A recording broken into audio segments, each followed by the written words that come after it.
covering all your favorite parts of the 50-yard fight. This is the Inside the Walls podcast with Zach Heilman and Jim Bernier. Hello, everybody. Welcoming in fans of the 50-yard fight. This is the Inside the Walls podcast live for episode 101, Game Day edition. You might be wondering, hey, we're doing a live stream. Maybe you haven't seen some of the posts, but why are you doing a live stream for one game this week? Well, hey, we got a big guest. Got a big head honcho here that we're going to be bringing on shortly.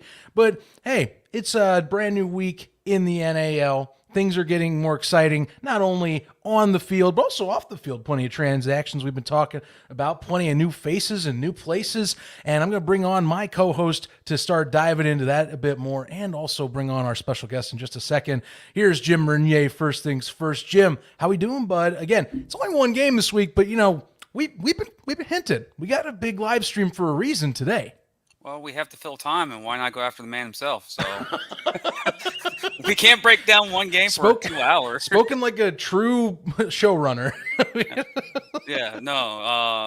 a big game. You know, as we mentioned before this week, massive switch in landscape of the league from Albany to Orlando. Now they're playing in Carolina, but but the best way to fill in time is get the man himself on the show. I think it's second time on the show, and it's been a while. So, that's why we reached out. He's more than happy to join, so why not have him on the show?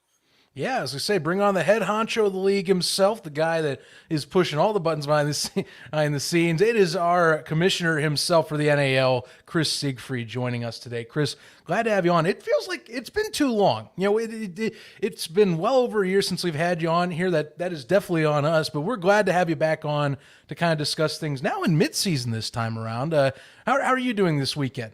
I'm doing great, and I'm honored to be here. And I have one bone to pick. You say I'm pushing the buttons. I feel sometimes more like a mannequin being puppeteered around. But no, happy to be here. It's been too long for sure, you guys. And I've talked to you guys a little bit during the week leading up to this. So I'm really excited to be on the show. It's been a long time coming, and I've talked to a lot of fans over the last few weeks, so I know there's probably going to be some interesting questions. Some I might like, some I might not. But let's just do it however you guys see fit. Let's go. Yeah, you're diving right into part of the big thing with the show is we did come together and had a Ask the Commissioner episode we're going to be doing here on the show. We'll also, of course, ask you some questions ourselves, just kind of on the league as it is right now, and we'll kind of funnel in a few questions as it goes with the live chat. We've had plenty come in over the course of this week for you that we'll be discussing momentarily. But I'll kick things off, and I not to be selfish to the fans out there, but I just want to just dive in. I mean, where are you at right now in terms of just your overall thoughts on the 2023 season? I mean, there's obviously a lot to unpack, but big thing for us, Nets and competitive football have been really great to see for us on the turf. Yeah, 100%. So I think it's been an interesting first third of the season, first quarter of the season. We've had a lot of, unstable situations that have kind of worked themselves out. We've kind of worked through some issues, which is a good thing. But it's kind of overshadowed how great it is to have the rebound nets back. That's the single biggest thing that I personally have been fighting for since since the inception of this league. Mm-hmm. And we actually, fans probably, some of them may know this, but we had them approved for the 2022 season, but we just didn't have a solution that all teams were able to get the nets for last year at an affordable cost. So I'm super excited about the rebound nets. It's already been a huge hit for our games. You've seen some bar balls. You've seen some kickoff returns for touchdowns. You've seen some rouges, some deuces.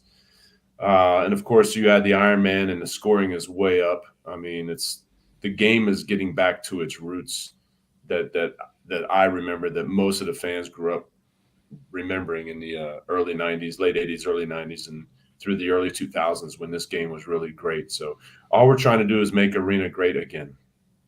It feels so good that first week seeing those nets back. It was a joy.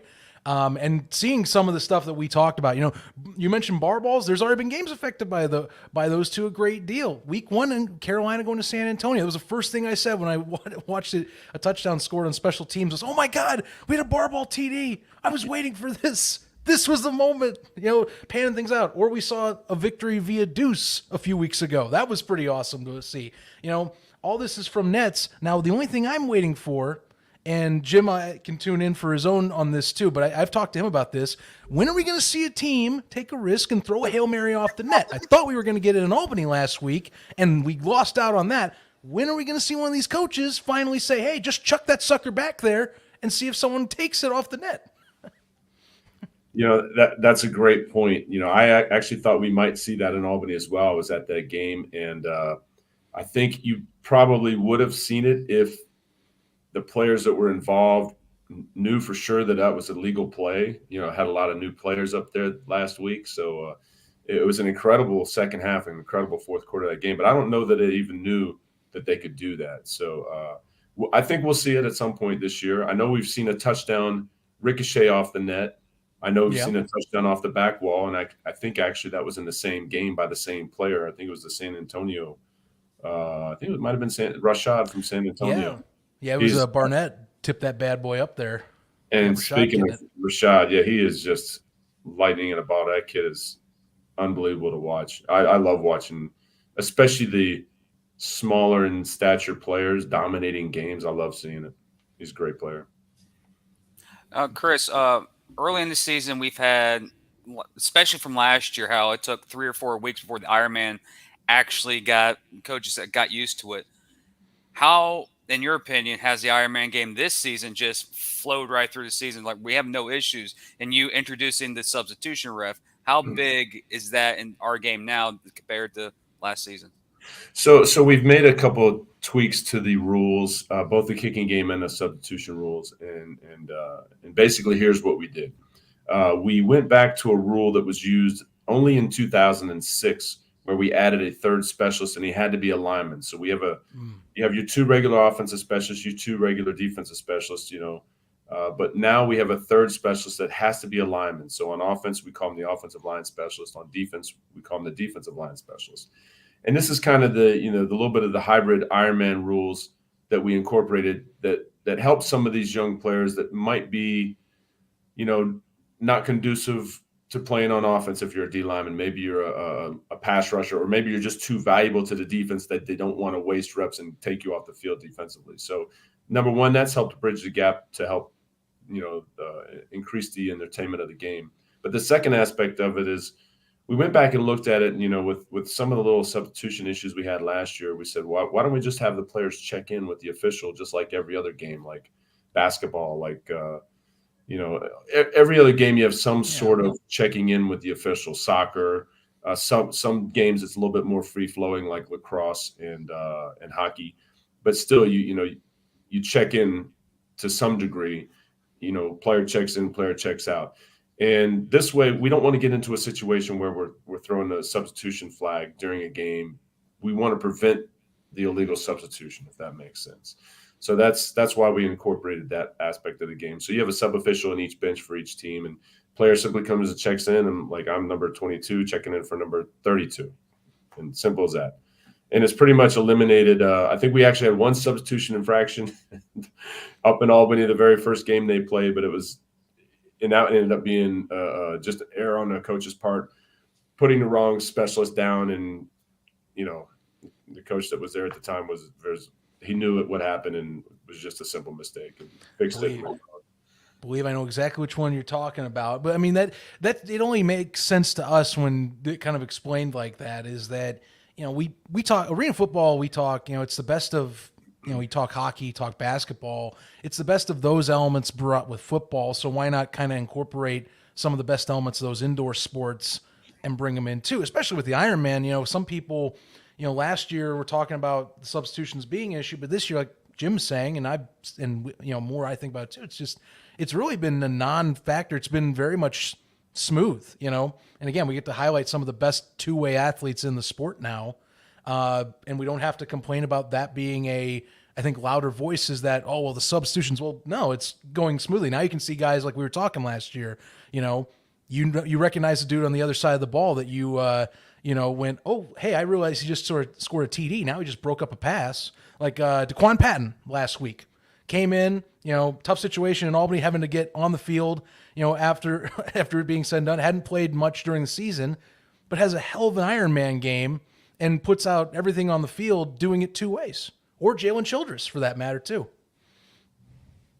No, I agree 100%. I mean, the Ironman aspect, the two-way player aspect of our game, is just something unique to every other brand of football. And I believe it's a direct impact in our scoring going up as well.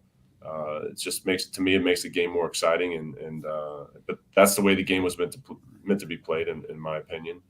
It's what all the greats, when you think about all the great arena football players out there, most of them are two-way players, except for the GOAT at receiver, touchdown Eddie Brown. But the GOAT at Ironman is Barry Wagner, 6 or 7-time Ironman, player of the year in the old AFL. So, these are just core aspects of the game that make it exciting. I did want to kind of double back or circle back to the kicking game, and it's something for the fans that we did. We kept, when we brought back the nets, obviously we kept the deuce and we kept the 1 point, but we added a few wrinkles to the kicking game. One, to simplify things, and two, to encourage more kickoffs, hitting the net. So now it's a penalty anytime the kick goes. If you imagine the uprights, right, and you imagine the outside of the frames, anything outside of the complete frame, not over, not under, not hitting it, but anything on the outsides that goes out of bounds is 1 point for the receiving team. Right. And that's happened a number of times this year. It's happened 3 or 4 times in the last 2 weeks. And the other aspect is, we used to spot the ball at either the 5 or the 20. The 5 if you got a deuce, and the 20 if it went anywhere else out of bounds. We just standardized that to the 10-yard line. I think it simplifies the game. And, the thought process there too was, you're kind of double penalizing the receiving team if the kicker gets the deuce. Now you got the ball at the 5. And then you're kind of double penalizing the kicking team if the kicker kicks it out of bounds and he gets it at the 10. Gets it at the 20. So, and I think it just simplifies the game for the officials as well. These guys, all of our officials for the most part, are Division I, Division II college officials. And It takes them a few weeks to kind of get the arena down pat. And by simplifying some of our rules that are a little bit odd for them, it just makes the game flow a lot easier. And we have been getting our game times down under 3 hours. So that's another big thing that we concentrated on. Yeah, a few other rules that were made up to help with the speeding up of the clock as well this year, kind of adjustments to halftime. Obviously, we don't want this as often too, but there is that, pseudo mercy rule, if you want to call it, with the 25 plus points. And we've seen that instituted this year, but it seems like the speed of the game, it's not as laggy as we've talked on here. It feels like there's a lot more motion and stuff that we like to see. Right. So I'll mention about the 25-point rule too, because I'll give credit where credit's due. There's another league out there that's incorporating our deuce rule. And, we feel good when other teams kind of copy us, and I'm referring to the IFL, but I'll also give them the credit where credit's due. And they do have kind of a mercy rule, so to speak, where you can kneel in the fourth quarter and kill the clock. I don't know the exact how their rule works, but we basically made it a 25-point rule. If you're up by 25 or more points under a minute, the clock's going to continue to run. Now, if you have the ball and you're down by more than 25 points, the clock's going to continue to run unless you score and it goes underneath. And really what we want to do is, we feel like 25 points a game's – now, I don't feel it's out of hand, but most people feel it's out of hand. And we want to eliminate any kind of chippiness in the last quarter or last minute of the game. Sure. We don't want to delay. That last minute could take forever. And especially in a one-sided, ugly game, it could take really long. So we're just trying to do the common sense thing, and we kind of collectively decide on 25 points. So other than that, under 25 points, you got to get forward progress. Orlando almost found that out the hard way. They certainly almost did. We had one question you mentioned about the kicking game on Facebook. We have dimensions of how people are supposed to set their nets. Is there going to be a rule set in the future that arenas have to set the heights of their jumbotrons, seeing that it's affecting a lot of the kicking games in certain buildings? It depends on what the ability of the arena is to move that jumbotron. I think back to the old AF2 days when we had a couple of arenas, like namely the one down in Estero, that has a low ceiling and you can only do so much with certain scoreboards. But whenever possible, if you have the ability to raise the clock, the jumbotron, if it's centrally located, if you have the ability to raise it up, we encourage them to raise it up as high as you can and still be visible to the fans. There is no there's standards, but there is no perfect standard for that, because at the end of the day, we need those jumbotrons, and we have very few situations where the jumbotron gets in the way. Now we have some arenas where some banners and flags hanging down sometimes get in the way, and that might be something we can address, because one's been kicked a couple of times. I'm trying to remember where I was. Might have been West Texas. I'm not sure, but Jacksonville. Oh, we have. You can tell when he's smiling. He knows.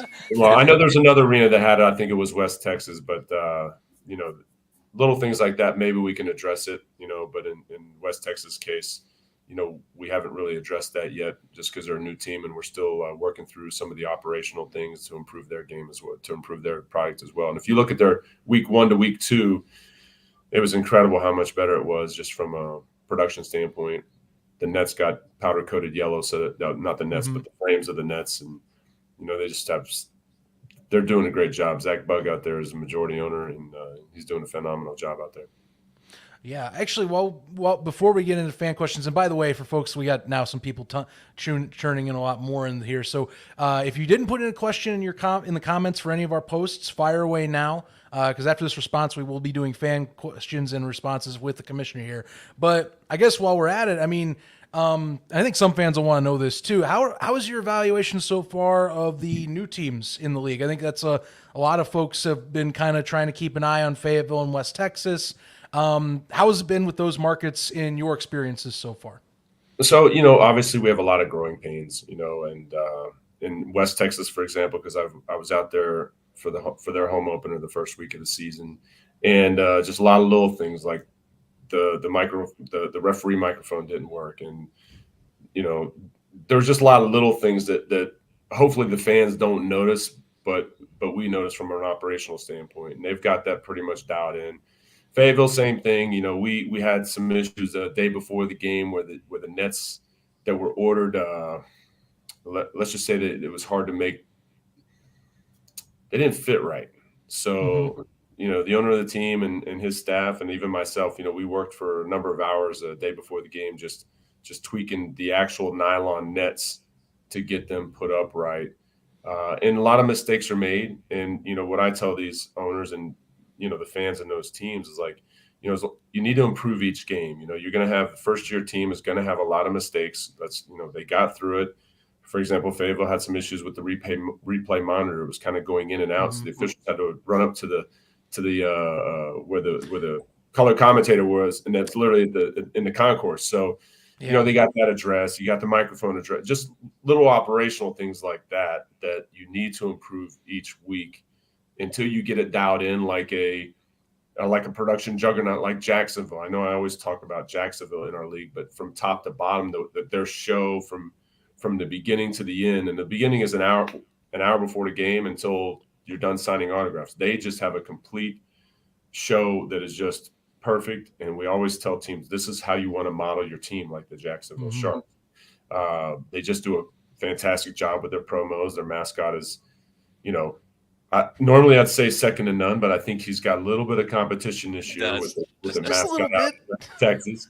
And that's great, though, because I think the mascot dynamic is a huge aspect that some teams just fail at. I love the mascot aspect of the game. So, but yes, every team should be striving to put on a show like Jacksonville. Well, speaking of, we're talking about fans and fans engagement. Dokon Williams asked, what could you suggest to help the fan support and put more people in the seats in Fayetteville? We understand you were kind of asked about this during the home opener as well during halftime. So, or at least interactions in the community for Fayetteville. So we've got an inexperienced owner up there, but he's very passionate. And I've talked with him and after his game, and emailed a number of suggestions. And there's lots of things that need to be done. And first things first, there needs to be an increase in his personnel, in his staff, in his front office. There's an Army base there, Fort Bragg, that military's huge sports fans, and so the secret sauce up there, if there is one, is cater to the military. You want to get them in the door, give all the little kids free tickets as long as their parents are coming paid, right? Mm-hmm. So it's not that different than any other market, right? All these arenas have database of fans. You want to get those databases, email blast hundreds of thousands of people to get those 1% of people, right? Hit the military base, you hit the schools. There's lots of creative things that they are working on. I think that they just started late with that type of stuff, thinking that people are just going to show up, and people aren't just going to show up. If you're in a town and they just don't know about it, Mm-hmm. that's not a good thing. So we're trying to encourage him to take some baby steps to get the butts in the seats, and because the team is very good, the product is good, and the operations from from game one to game two improved. The replay was working, the microphones were working. The owner, Dr. Twiddell, I don't know if he did his second game, but he had this live band. When I walked into the arena the first game, I thought it was the radio. Like I thought it was just going over the intercom. And turn around and look back in the concourse, there was a live band playing, and they were absolutely fantastic. And that's something that personally I think he should have them at every game, because they were great. They were awesome. So they were great for pregame entertainment, and you could probably use them for halftime. And so there's some things that they're doing good, but there's a lot of things that they need to improve on, and we try our best to make our suggestions based on the success of other teams like Jacksonville, and hopefully they take that advice. Mm-hmm. Me and Zach, me and Zach even suggested that Fayetteville needs to look at the San Antonio model, how they changed midway through the season. They went they went straight military appreciation day, and they had like 5K in that stayed in that game, and they kept about 60% of those fans. Now each home game, it's pretty full compared to what we saw San Antonio week 1, week 2 of last year. It's a complete night and day. And for me and Zach, that Fayetteville team is pretty dang good. They're competitive, and it just hurts I watched that game. I'm like, that building should have 5,000-10,000 fans in there, because that possibly is a dark horse title contender. They have a quarterback, they have a young staff, they got Kinder Gings. It's a solid team, and I'm just follow San Antonio's model. I guarantee you it can catch on, and then get the like here in Jacksonville, they always do something for military. There's always a section that's full of military people, about 200, 300 people every single game, and that's the key in my opinion. Like, bring military in, then if you have beer, they will come. So yeah, for sure. And speaking of San Antonio, they've really stepped up in a big way this year, and I've been working directly with their point man James Stubing, and they're definitely committed to helping every other team in this league. From a marketing standpoint, they're very, very good. If you've ever been to San Antonio, their parent company is all over the place in billboards, radio, all kinds of advertising. So they know how to market. I think they even sponsor a NASCAR race team. So, and they've actually offered to help out other teams in that regards in the league. So we definitely need to lean on all of our partners to make this league better. And that's San Antonio's, case in point. They've really changed in the last season and a half. Yeah, they've been to the positive. Oh, absolutely. I mean, it's been night and day since the first few weeks for the Gunslingers, and they are to us, they're one of the model organizations right now in the NAL in terms of showing how the right way to grow is and kind of build up through your first few years. I think for yourself, this is one that's been brought up a few times on our comments, and I think a few times people keep asking this as well. And we've been seeing some new graphics, some new community engagement with those that have been from folks that have been in the NAL community that have helped build recent social media postings and things of the like. Can you give us maybe a hint of like what might be more to come? I know that, we hear about it behind the scenes, and that, the NAL's brand and image, I think, is one of the future endeavors that is next on the list in terms of growth.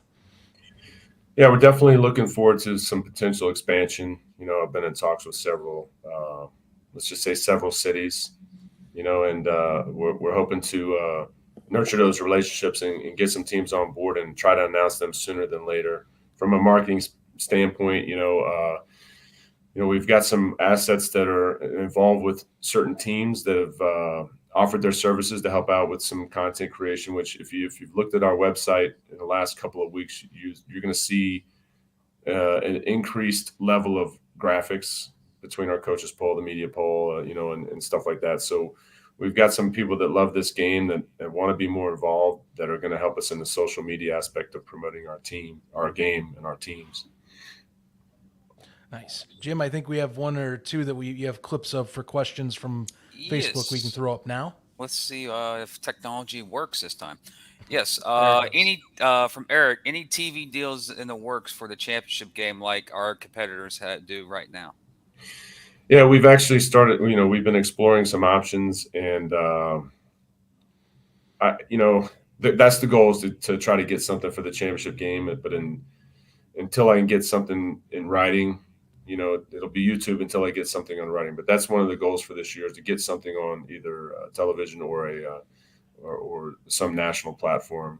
YouTube's been great, because it's easily accessible, and the broadcast for most of the teams has been very, very good. But we definitely want to get a little bit more exposure for the championship game. And for the most part, every year our championship game has been just a phenomenal game, except for maybe 1 year where it was a blowout. But other than that, it's just been it's a great recruiting tool, an advertising tool. Yeah. And also, I had a question from a fan on Twitter asking, does the NAL plan on having any neutral site championship game in the future? There's no plan as of right now. Is that a possibility? It's always a possibility. But, the neutral site games that I've either watched or been a part of, you don't have nearly as many fans as you do when a host team is all the, like Jacksonville, case in point. They usually get about 12,000 people for their championship games. And if Jacksonville was playing in the championship game against, let's say, for lack of whatever, Orlando, and they played at a neutral site, let's say in Georgia, I just don't think the fan support would be there. Now, with that said, if you get a title sponsor for that game and you give the league enough money, we'll play the game wherever they want the game played. So It really comes down to dollars. And right now, it's better from a revenue standpoint to have it at the home team, at the home team's venue. Mm-hmm. Yeah, bring in a good crowd, as we've seen recent years in Albany too, from those experiences. Last year, meeting up with you, that was a great time. It's a fantastic experience. Absolutely. And I guess you were kind of referring to IFL having a neutral site in Las Vegas, and they do a great job with their championship game. I mean, I'm not afraid to face on, even if it's our competition, to talk about it. I mean, every year I reach out to their commissioner and tell him good job on a great season and whatnot. Last year I told him I'm jealous because he's got staff that works for him and I don't. But I check them out. I check the other indoor leagues out, the CIF as well, and I'm always kind of monitoring them and seeing what they do good, bad, and different. And it's a learning process. I know a lot of fans will want to see us all combine, which I think is a possibility in the future. It always is. I mean, but for us, it really comes down to, and I say us, the owners, and just for the fans out there, just so you're clear, I work for the owners. So, you can be mad at me all you want, but I'm working for our owners. And they know that. But we like the arena game. We like the high scoring. We like the rebound nets. We like Ironman. There's just certain things that we really like about the game. And, I don't dislike their game. Their game's different to me. And, but I like a lot of what the IFL is doing in terms of marketing, and I do like their neutral site game. I think it's pretty cool, but I think they would have had more fans if the home team would have hosted. I think a lot of people always have questions about all the competition, of course, and I think even future. I'll throw this one out there because this was asked by several fans, and we were talking in the pre-show. Maybe we'll be a bit taboo about this, but I'll ask your opinion. The AFL, its name's thrown hat in the ring right now. How do you, and I think people definitely just want your thoughts on it, how do you view the AFL being a presence in this landscape now, or at least preliminarily? Yeah, absolutely. I think it's going to be interesting. There's been a number of people reach out to me, and Even a former commissioner had reached out and said, have you talked to him? And I was like, I haven't talked to anybody from that league, I haven't. And, I don't know why. I haven't reached out to them. I don't know the guys, but, we just haven't had a conversation. But, I'm definitely curious to see what their plan is. You hear the rumors floating around 16 cities, and apparently a couple of our teams are involved, but they're not. But it is what it is. I mean, we don't even know how they're going to play. Are they going to play arena rules? Are they going to play Ironman? They're going to use the nets. I mean, you hear a lot of speculation, and I just I wish I had more information. I don't. I have some people that think they know, or maybe they do know, and they're some of the numbers I'm hearing are just, they're pretty interesting as far as cost to get in and all this other stuff. But I just don't have any direct communication with them to know what they're doing. I guess they keep announcing 16 cities, but I don't know one for sure. When they mentioned one of our teams, I'm like, that's not happening. Yeah, the Jacksonville thing that's what was being hinted on a podcast recently. That one, I mean, all three of us can say that I think that rose a few eyebrows when you have someone going out and saying that. So I just don't see it. I mean, I'll put it this way: I've talked to just about everybody in Jacksonville, and I believe them when they tell me that they're not considering it, and they haven't talked to anybody. I don't know what else to say. I mean, so we'll see. Sure. Some people say they're not even going to play next year. I don't know. I mean, it'll be curious to see them play. If they play, I hope they play arena rules the way we play it, because who knows what happens in the future. I think that, quite frankly, I think that they should be trying to talk to us, because we got seven markets right now, and we've got a number more that are interested. So, whenever that time comes, I want it to be a good, positive working relationship. I try to keep all the relationships positive. I mean, yes, we are in competition with other leagues, but we're really not. We want the IFL and the CIF to be successful, and I don't like to see any teams fold. Especially in our league, I don't want to see any teams fold. This is a tough business to run. These owners are passionate about it. Very few actually make money doing it. They're doing it for the communities.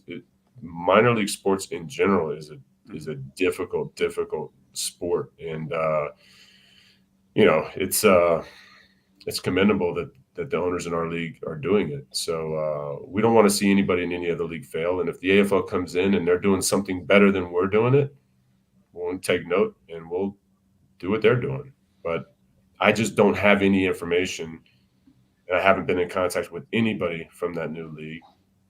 But I hear some of the rumors. Now, I'm not on Facebook anymore, but so I don't hear those rumors. From what I hear, it's probably a good thing I'm not on Facebook. But so if I worried about what people said about me on Facebook, I probably would have hung myself by now. But I don't worry about it.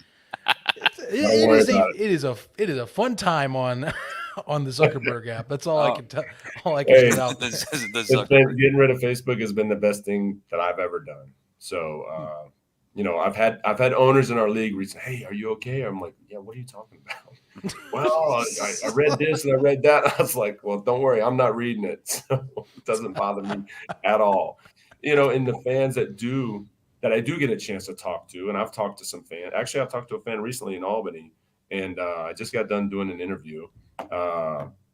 And I was talking to the fan, and he mentioned some things about Albany and some things going on. And so I started coming over, and the first look on him was like, he got a little nervous. And then I'm chuckling to myself because, I don't know why he's getting nervous. I don't think I'm a very intimidating guy. I'm only about 5'10", but I kind of jumped up on the rail. He's a first row ticket holder, season ticket holder in Albany. And he was just kind of talking, and we were talking through some things and the dynamic of what was going on up there. But he did say something to me that really stuck with me that I need to be more cognizant of in the future, because we made a statement a week or so ago, just in support of all of our owners, including Antonio Brown in Albany. But he said, if you just would have put something out earlier that we're looking into things. And then I'm like, yeah, I guess that does kind of make sense. I said, I'm going to talk to my staff and make sure they know about that. Of course, I don't have a staff, but we were monitoring everything the whole time. But I think it made a lot of sense that, maybe we put out just a general statement. Hey, we're looking into some things and making sure everything's okay. Give us a few days and we'll make a statement or something like that. And then that kind of made sense. And I was like, yeah, that's probably something I should do in the future when there's any kind of controversy, whether it's real or not, then I think that's some good advice. But I like talking to the fans, and I actually appreciate, and I'm not inviting negative comments by all means, but I appreciate when fans tell me things that they don't like, because that's the only way we can address them is to hit them head on. And right. There was a fan in Fayetteville that's like, I didn't even know we had a team here. I was like, well, how'd you get here? He goes, I was actually in San Antonio and I saw an ad for San Antonio playing Fayetteville, and that's how I heard about the game. And I'm like, So I said, hey, here's my email. Email me your thoughts, and I appreciate it. He actually emailed me while we were at the game still, and I basically took it to the owner. I was like, this can't happen. I'm like, I'm glad that he's at the game, but he shouldn't find out about your team when he's in San Antonio. You got to get the word out in your markets. And I'm not picking on Fayetteville. It just happened to be that happened at Fayetteville.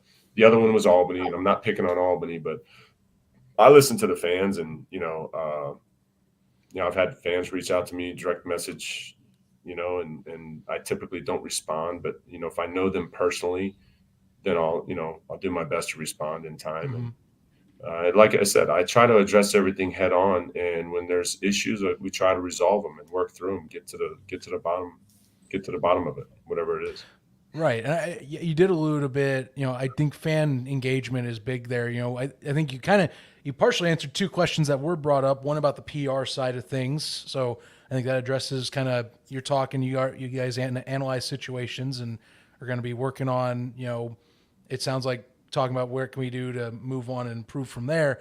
And then we had a gentleman of ours on here on Facebook, Tom Gross, bring up about the Albany situation. You kind of alluded to a few things in that regard. Do you see that I'll ask this, I'll put it point blank. Do you see that as calmed down now in terms of the league side of that, or how are you? Yeah, it's definitely getting smoothed over. I mean, the transition was not perfect, but I had a fan, person direct messaged me and was basically like, you got to get rid of such and such. I'll just put it out there. You got to get rid of AB. And I'm like, my response was, you want me to try to get rid of the owner that just paid a substantially large work comp bill and essentially is funding the team? How's that going to work out?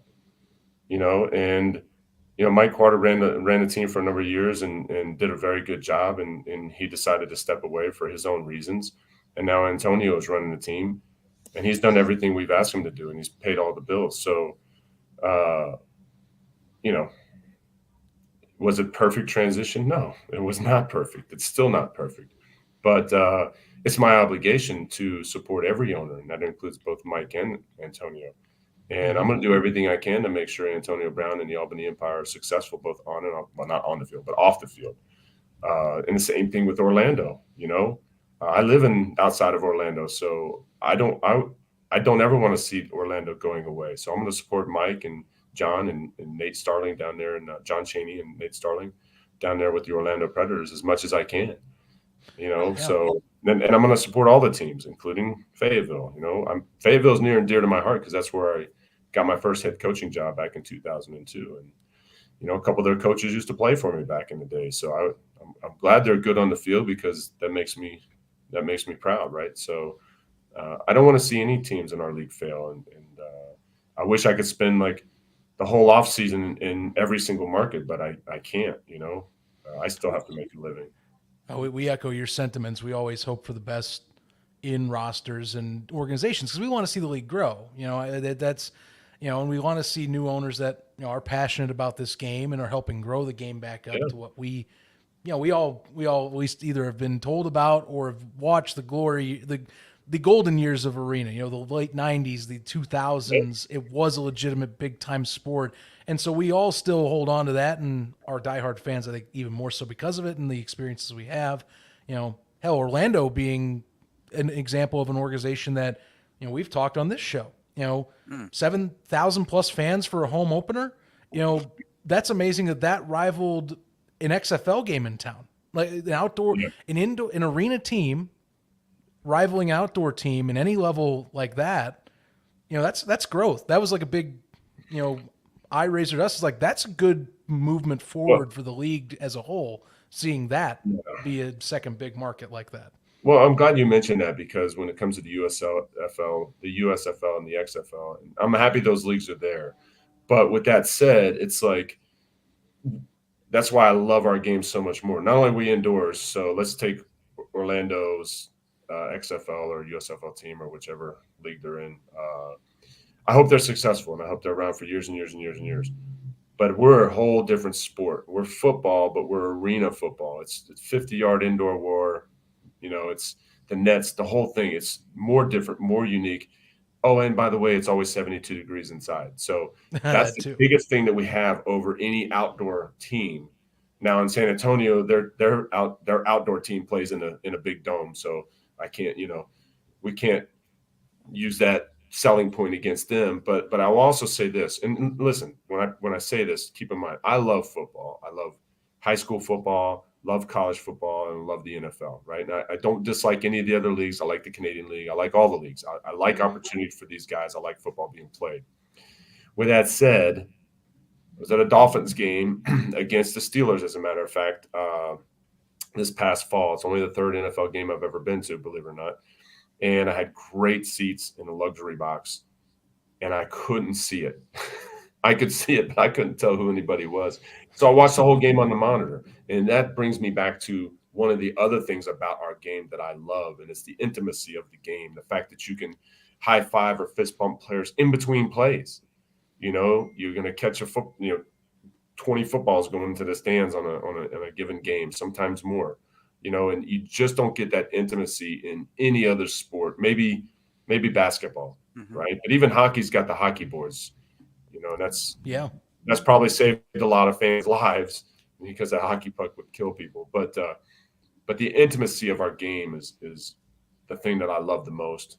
All the other stuff, I love the gameplay, and that's all the whole nine. But so in the big picture, we're not worried about competition, especially when it comes to the big field, because we're so different, so unique. And I think that's what fans fall in love with. And the high scoring, a bad game in our league is 45-42.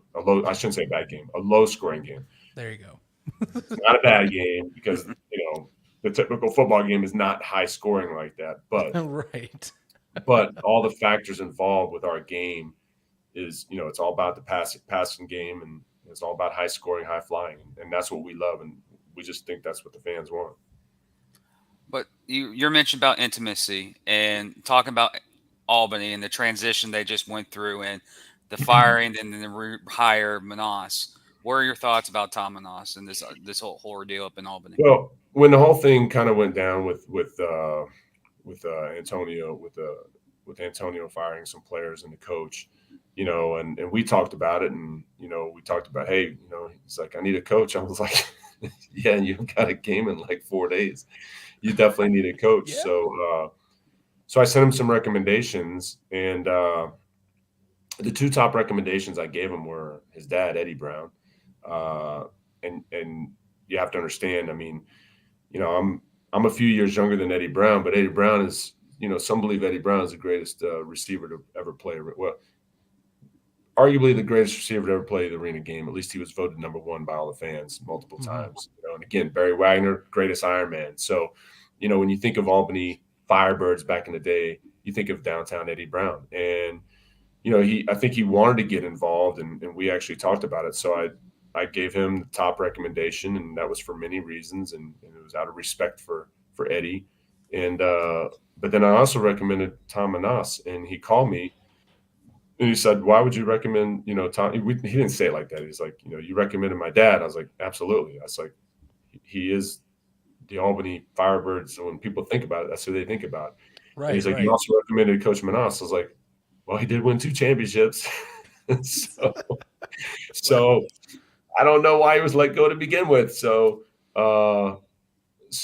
he called Tom, and they worked out a deal, and Tom was on the plane the next day, and the rest is history. So I was happy for him. I was pleasantly surprised, let's say, that he took the job, because the circumstances of the team last week were exceptional, to say the least. But I think coach hiring Ben Bennett, who's another arena legend. Yes. He's in the Arena Football Hall of Fame. I think he might even be in the Duke Hall of Fame too. A lot of people don't realize he played at Duke, but his offensive coordinator was Steve Spurrier. So, he's old too. He's a little bit older than me, but he was a quarterback in Orlando my rookie year. So I think having those two guys up there together is going to be a good fit. I think it's a good fit for the organization. And like I said, I was happy to see Coach Manas back in the saddle, and things happen. It's professional sports. Players, coaches get let go all the time. I've been fired. Sucks. But, they're making a lot of positive changes up there. How they got there is debatable, but everything seems to be pointing the ship in the right direction. They're getting some pieces in place, and I'm excited for them, and I'm going to do everything I can to support that organization and every other organization in our league. That too. Very much, I would say too, is the case. I got a great one. I think that just I got a great one. I think that just came across our recent ones as we're doing this show. Bob, I'm going to butcher your name. I'm sorry. I hope it's Buck or Butch. I'm going to be mad. Butch. I think it's Butch, and I'm sorry. But he had a great one here. Because I think some of us have asked this question too. Why are the Gunslingers allowed to have an open end zone in the Freeman Coliseum? They're the only one in the league that has the specific setup where you have a closed and an open on one opposite side or the other, or I guess like a partial end zone. I mean, if you have any insight on that, I think people would love to hear that too. Yeah, so it's an incomplete oval, right? An incomplete, like the one end zone, I don't know if it's north or south end zone, is basically after the walls curve and then it stops, right? So one side is open. And I can give you the fluffy answer, or I can give you the real answer, or both. Whichever you preferred or allowed to. Well, it originally started out the first game last year where they didn't have the rest of the walls, so that's how it started, right? And but what it morphed into was it was just easier because they bring all their promotions in and out of that end zone. So it's a one-off situation, and fortunately, both teams have opportunities to play in each direction twice a game, 2 quarters a game. So there's no competitive advantage or disadvantage.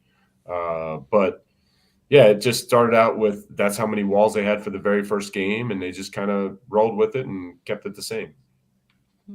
But that's the end zone that both teams come in and out of. So there's a lot of action in that open end zone. So that part makes it a little bit easier. I don't think there's any negative competition factors involved with it. I personally would like to see it, either both sides completely open or both sides completely closed. But sure.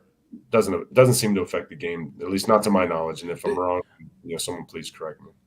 Do you think has there been any cases that you've had people worried, say, about the players' safety on that, or is that just been, or is there ways that's mitigated from that still?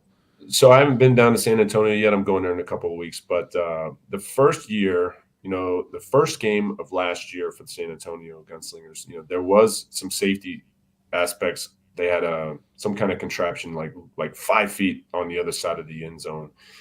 And so we kind of had people positioned in front of those. It was like the framing for like concert framing, like the nets. Yeah. Rebound nets. They had some kind of contraption there. It was just too close to the field, and they had a couple promotional trucks from from one of their partners. So we're like, yeah, this is kind of close because guys are going to be coming at a high rate of speed, going for the football, and the last thing they're looking at is not off the field. They're looking back at, they're kind of coming in blind. So they've since kind of moved some stuff back and got it out of the way. So we try to do everything we can to make sure the playing surface on and off is as safe as possible. But there's little nuances here and there that you have to be aware of. But open end zone but it's not unique to the game. We've had plenty of teams with open end zones before, dating back into the 80s and 90s. Gotcha. Okay. Speaking of San Antonio, we have the voice of the San Antonio Gunslingers asking a question about, has the line specialists worked out as envisioned by the rules committee? Yeah, I think so. Yes, because we've been able to attract some of the players. Number one, we've been able to attract some of the players back that left our league because they weren't going to be two-way players. Mm-hmm. And it's allowed certain players in our league to be marquee defensive players, aka Kerry Starks in West Texas. He is a menacing defensive player, a high motor guy that is I think he's actually a D specialist because he plays both Mac linebacker and D line, but he's a guy that's benefiting from having that third specialist position on the team. So I think it's been good. I like the third specialist. We were debating bringing that back last year, but then some of the people were like, no, go old school, or original old school. But I really like it. It's just that, to me, it's that perfect compromise to kind of please everybody, player wise, because we don't want to lose players because of the rules of the game. We want to encourage players to come, and the ones that are playing it, just seem to love it, and I'm not going to name drop anybody, but we had a kid last year that, might have won MVP and played a little bit of two-way, and he was absolutely exceptional as a two-way player. He could be playing on a black and red team soon, but he became so valuable. He's such a valuable kid on offense that they kept him more on offense. But at the beginning of the year, he was playing two-way, and I was just like, man, this kid could do it all. And he's not a young guy, I think we know who you're talking about. So, but we have, but see, the great thing about the substitution or the Ironman rules is it really takes these guys' athletic ability to another level. And you're seeing guys that just, they're playing in their quote unquote unnatural position, but you realize these guys are just football players. I should know his name off the top of my head, but number 3 for West Texas. He's Children. even small. Okay, he's even smaller than Rashad, and this kid is a flat out football player. I mean, he is special and he can tackle. I mean, he made a huge tackle in the game against Albany. He caught the game-winning touchdown. I was up at about mid-level on the field, and I saw the quarterback throw the ball, and I'm like, yeah, there's no way he's getting it. And because it looked like the ball was 20 yards past him. That's how far it looked, not really, but that's what it looked like to me. And I just saw another gear, and he tracked that ball down. I'm like, oh my goodness, this kid's got next level speed. But turn him around, he can tackle. He's a good DB. He's made a lot of plays, and he's pretty good off that net too. So, but I like seeing these dynamic players that just are showcasing their skills, not just on offense, but defense and special teams as well. Yeah, Childress was one we were highlighting. We loved highlighting at the beginning of the year, and yeah, he's turned it on. That TD last week, we were talking about how that game was playing out, and it was more of like if you're going to beat, like, say, the Empire or West Texas, it was more about chipping down the field. And of course, you have the end of the game where it's 2 big plays, these deep shots.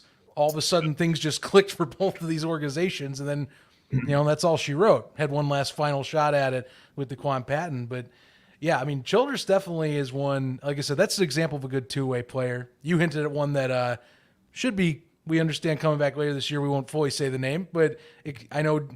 My man next to me is excited to see him hopefully soon. So that'll be good. The chat's also mentioning him too, so that's why I'm not gonna. You can read into it. Oh, just tell me if it's Jacksonville and Orlando, and I'll tell you what we're talking about. A great. I'm not looking question. at the chat. I don't know if I have it turned off or not. I don't know.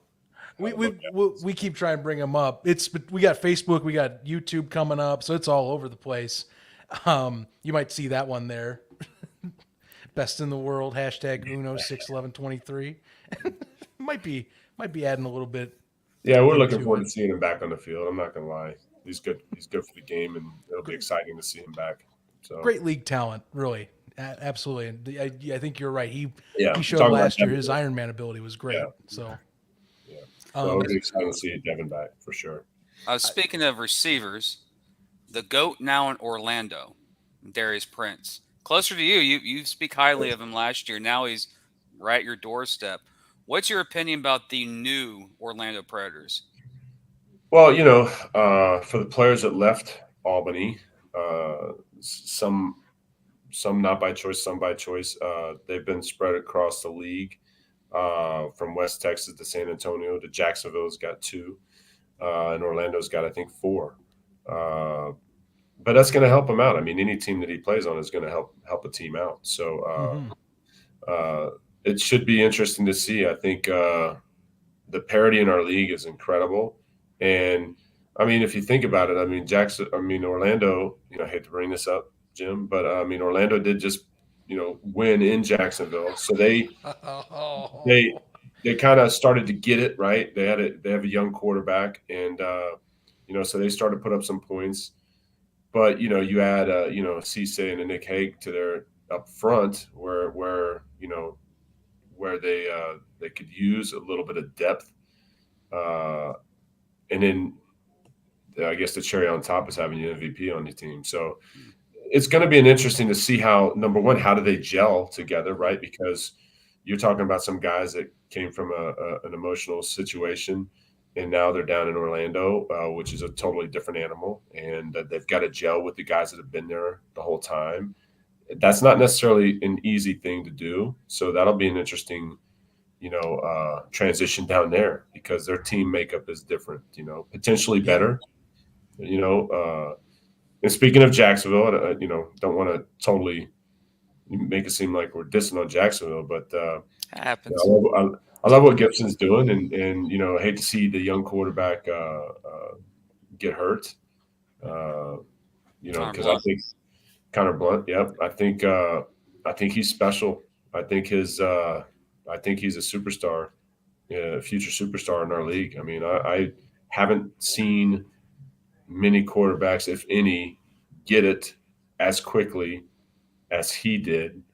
From the first quarter of that West Texas game to the end of the game, I could see growth. And then watching him play, he was leading the league in every single category he possibly could be leading him in. Wild.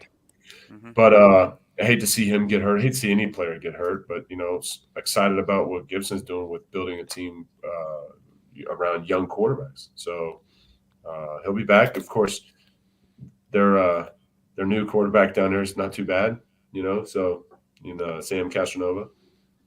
Mm-hmm. Yeah. it's a nice swap in if needed. But think about our quarterbacks around the league right now, and just pretty much pick a team. You got Arvell Nelson in San Antonio. I mean, Arvell is a beast. He's a big dude, great, knows the game. Can throw it with the best of them. The lefty down there and Hess down there in Orlando is getting better. Big kid, smart kid, new to the game, but he's got tremendous upside. Sam in Jacksonville and Blount, of course, done for now. But and they've got another young kid, Eddie Brill Jr. in Jacksonville that's got tremendous upside. I think he threw 6 or 7 touchdowns in relief.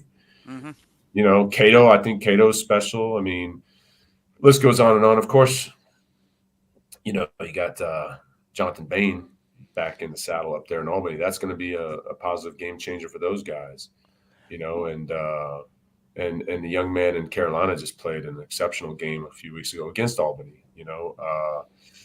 He's calm, cool, and I just think he's been getting better. Started out in Jacksonville. It was a little rough in the beginning, but he's learned the game and he's having a heck of a season as well. So another lefty in West Texas is finally starting to get it turned on. So we got great quarterbacks in our league, and that's exciting.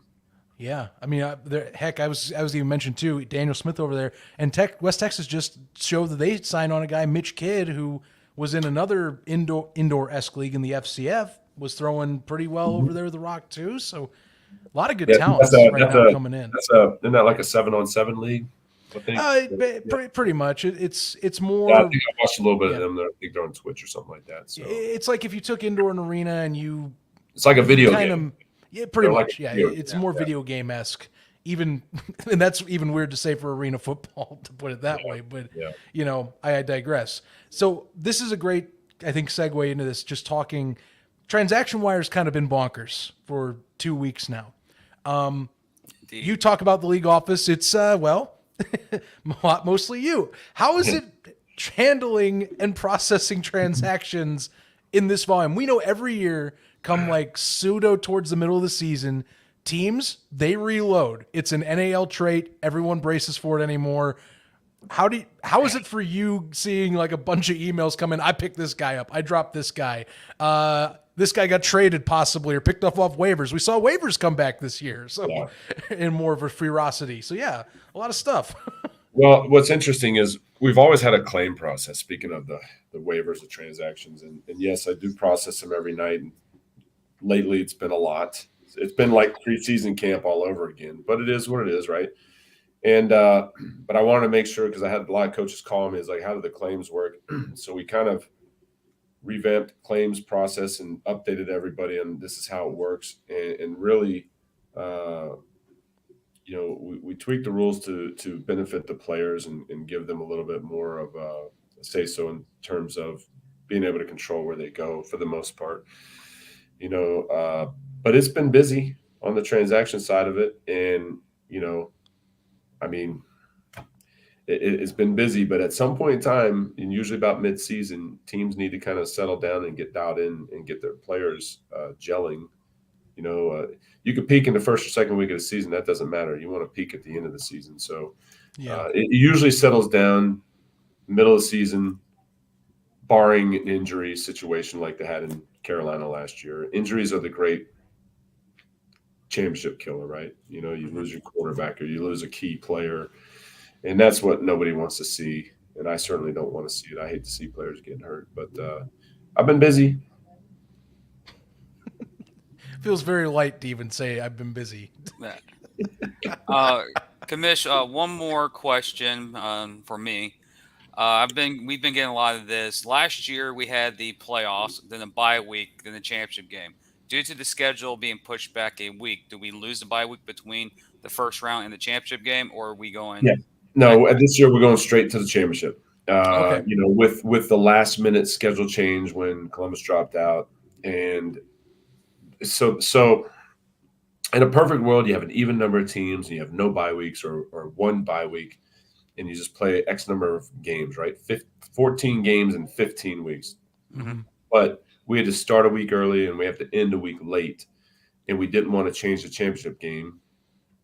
Well, let's just say we could have changed the championship game, but only 2 or 3 teams had the date available. So when it comes to scheduling, it's all about arena availability. It's not like, we want to start later or start earlier. We got to go when we have the dates. And that's why like Jacksonville's coming off back to back, or this week they have a bye week. So they have 2 bye weeks in a row. Not ideal. And Steve Kern, who does a great job up there in Jacksonville as the managing partner, he's actually, took lead on the schedule this year. And last thing he wants to do is give his team back-to-back bye weeks. So it just is what it is. So we didn't have enough dates to move it back. We would love to have a week in between because it helps us prepare and have a better banquet and have a better setup. But we've done it before, and we're just going to do it again. I don't necessarily enjoy that week because, it's a busy week, but having an extra week definitely helps. So, but we're going to make the best of it. It's going to be great. The championship will be good no matter where it's at, and we'll do the same festivities with the banquet and all that stuff too. Oh, sure. I mean, I imagine the last minute nature things. I mean, credit the league. That was one thing we were happy to see this past year was the schedule got out in such a much more, I would say, advanced fashion than recent years. So we love that, but you can't always predict the future on some aspects. So that I can only imagine that made it much more of a juggling to get a new schedule after doing a full schedule like that, which sucks because it really was a good thing that you guys had it out in October all ready to go, and then you have to go and redo it again.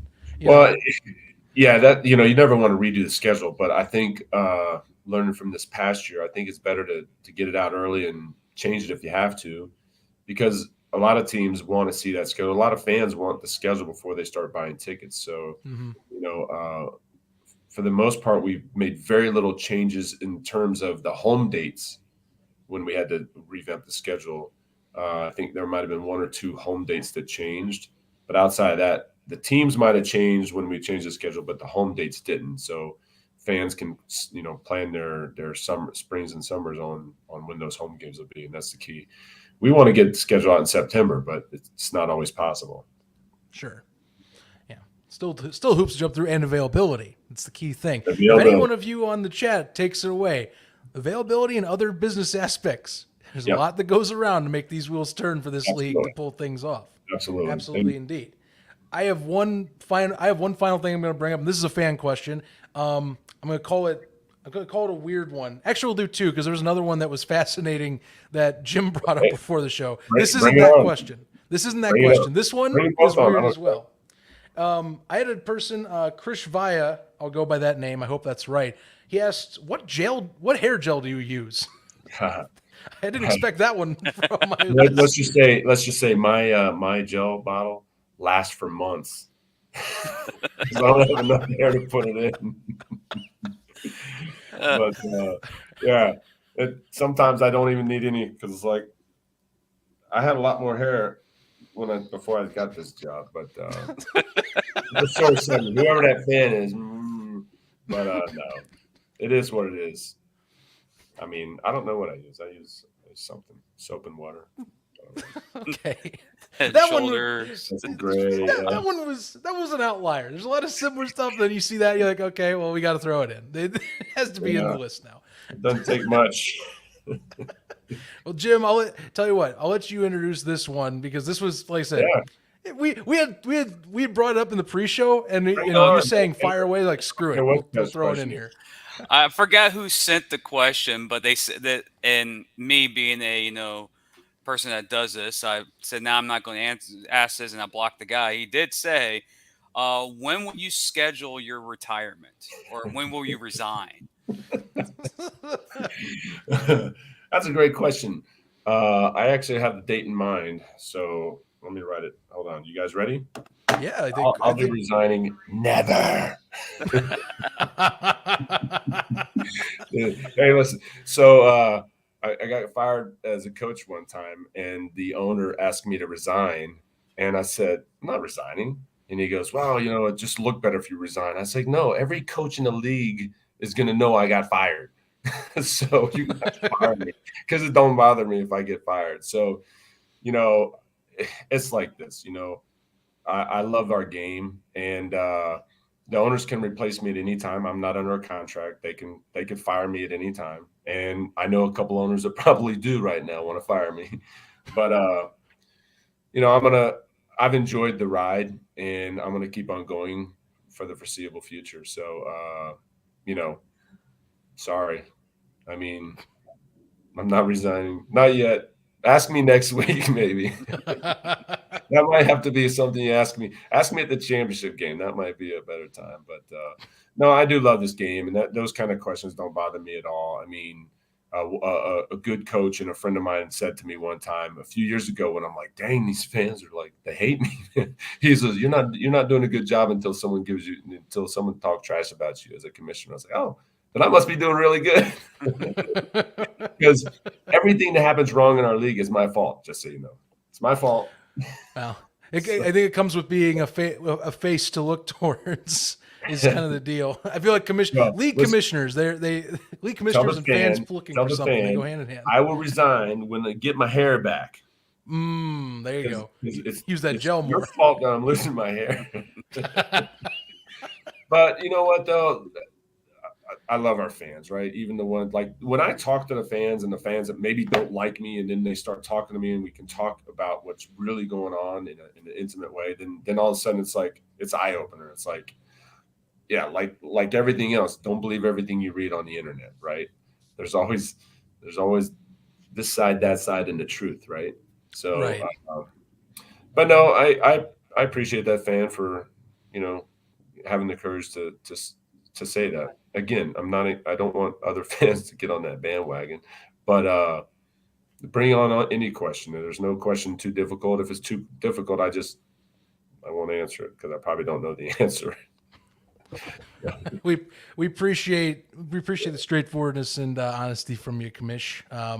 And we're glad to have had you on the show today. Really, Yeah, this was it's always my honor to be on. I yeah. I appreciate mean, seriously, it was even while we were getting ready for the season, we're like missed the mark to get you on, and it's like we need to find a time. It's perfect timing. So seriously, glad to have you on. Looking forward to seeing what's coming ahead for the league, obviously, and we're glad to be a part of that journey. Yep, it's exciting, man. And you guys are a huge part of it. So I enjoy what you guys do, and thanks for what you guys do. It's the best podcast in all of indoor or arena football, and keep it up. Appreciate it. Commissioner Siegfried, everyone, glad to have him on the show. And folks, if we didn't get to your question, we apologize. Some of them will admit were either answered during conversation or were ones that are alluded to as to things that probably aren't happening or won't be. So that just as a FYI for some of those that were brought in last minute, it's not the time frame as well. There's a bunch of factors, but we tried to get as many of the unique ones as possible to get to the commissioner for today. And we're glad you answered all of them in capacity. Really. Anytime. I appreciate it. All right. Well, Commissioner Siegfried, have a good one. We'll catch you on the flip side. See ya. All right. Well, great conversation, folks. And thanks again for submitting questions. Like I said, the commission, he loves the fan engagement, loves getting feedback, as you've heard. And that helps build the league. As you can tell, recent things the league have done, and Jim, I definitely know you and I can both speak to this, and I want to hear your thoughts on it. I mean, some of the improvements like the website he's bringing up, those are fan-based, like love of the game type of improvements there. The league is trying to make a concerted effort in many areas right now that we're very much kind of happy to see the last few weeks that they're building. Like the media poll and the coaches poll, that's a idea of, I would say gyms and the league kind of brewing something together. So, yeah, it's amazing. I think it's me, Dorian, and Benny. Benny, who's now in Orlando. We're the ones that, we put forth the content, and we work with the league, and they post on the website, because that was one of our first concerns is like, we need to update our website and make it more up to date, more fashionable, more eye popping than it was. And it's done a massive improvement over the last couple of weeks. So, I mean, yeah, if you haven't been on the NAL website recently, it is much different than it was week one. I mean, the graphics, like I said, you talk between yours, Dorian, Benny, it looks a lot better. You can find, all the social pages are up and active as normal. They have the coaches poll tab active all the time. You can find instantly the players of the week, including Iron Man, in a beautiful graphic made by Dorian Reedon over up in Albany, who's been doing amazing work as a fan of this show and of the Empire for several years now. And it's just going to keep going. I mean, we keep getting hinted behind the scenes that, they're listening for everything, and they do have a concerned effort, I think, this offseason, that not just to grow, I think, in numbers, but they do want to make a bigger effort this year moving into next to legitimately do things they haven't done well in the past. Twitter posts. I know I've said something about this on here, but the fact that they actively post more recently, that's concerned effort from us and you guys saying things. They listen to fans. They do take it in. You keep saying stuff enough, they do start talking about it more internally. So feedback is a good thing wherever you go, on the Facebook pages, on here, on Twitter. And keep it up, because they are hearing you. We know this because we talk about it on the side with them. We do. Yeah, it happens. It's a communication from the PR department presenting this stuff like we've done.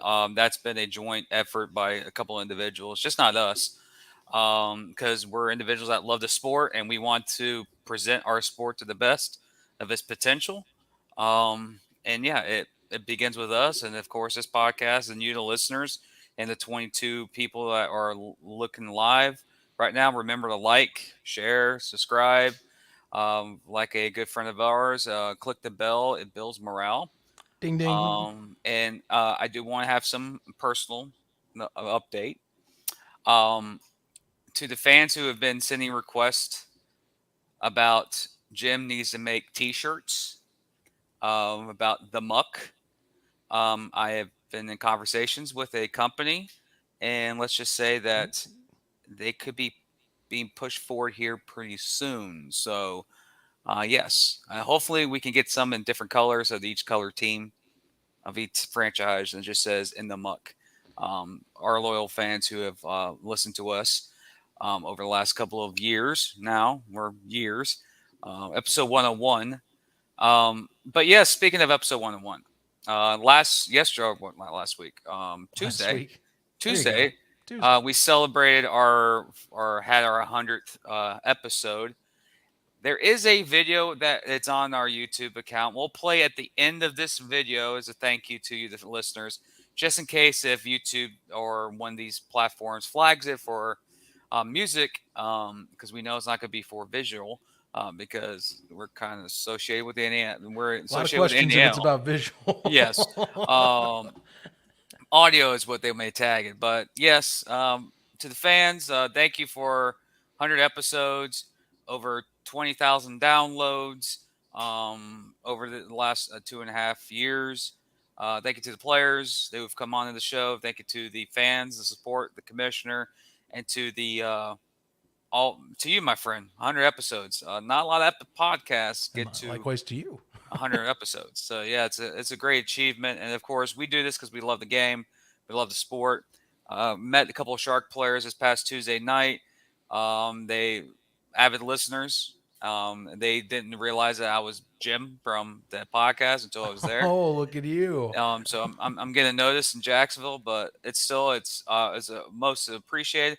We'll play the video at the end of the podcast so it doesn't flag. If it does flag, oh well, I'll just upload it again to the actual platform. So YouTube is okay with it. It's just I'm worried about Facebook. But again, we had the video earlier, so here's the 12 seconds of me just saying thank you to you guys for 100 episodes. Then we'll be back after this short break to break down Week 6 action of the National Arena League.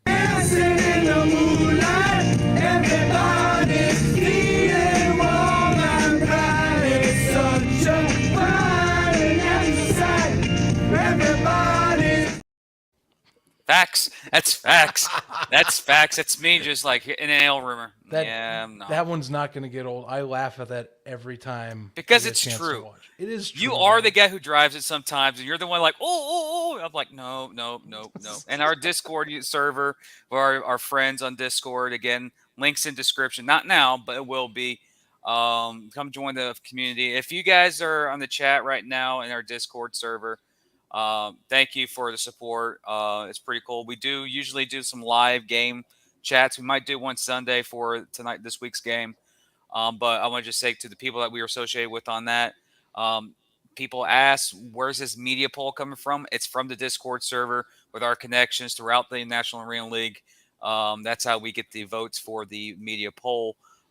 Yes, there are multiple outlets that like to cover, and they're there. Come join the Discord. It's a nice community. Just FYI, we don't stand for the BS that happens on other social media platforms. Just FYI. Yeah. You will be removed instantly. You've been warned. You don't get a warning in our Discord. You get removed instantly. Just be smart. You go, Jim, that's it. You're gone. Just be smart. We're open to open engagement, but don't come in and just start going nuts. That's all we're trying to tell you. If you come into my Discord doing this, how dare you? You're gone. Just come in and go, how dare you? This is nope, not doing it. But yeah, let's get into Week 6 action. As you know, we got a game to talk about still. We do got a game. I didn't have time to get graphics made for this game, but I did find 2 videos that we've used before to break down the game. So the team from Orlando is right here.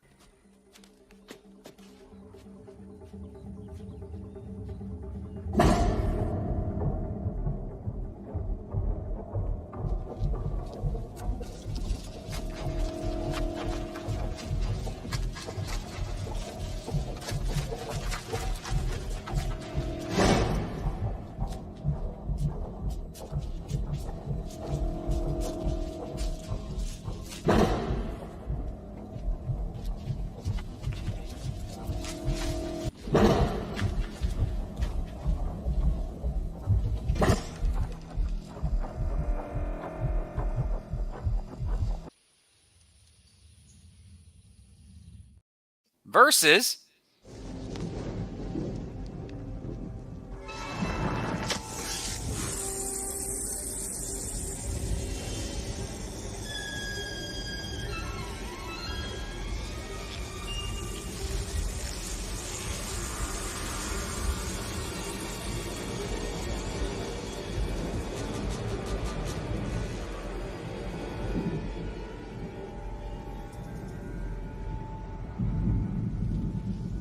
Snakes.